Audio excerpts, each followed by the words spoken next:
Hi விவஸ், கத்திரிக்காய் உருளைக்கிழங்கு வறுவல் எப்படி செய்யலாம்னு சொல்லிட்டு பார்க்கலாம் வாங்க.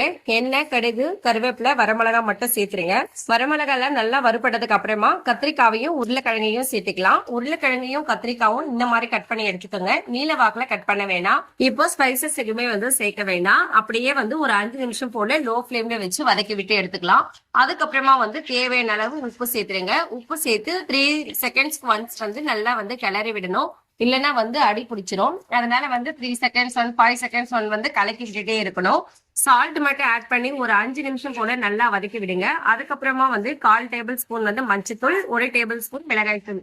உங்களுக்கு காரம் எப்படி வேணுமோ அந்த அளவு மிளகாய் தூள் சேர்த்துக்கலாம். நான் கொஞ்சம் காரம் அதிகமா சேர்த்திருக்கேன் இன்னைக்கு. இந்த பொரியல் ரெடி ஆகிறதுக்கு ஒரு 15 மினிட்ஸ் போல ஆகும். அடுப்பு ஹை ஃபிளேம்ல வைக்க வேணாம், லோ ஃபிளேம்ல வச்சு இந்த மாதிரி கிளறி விடணும்.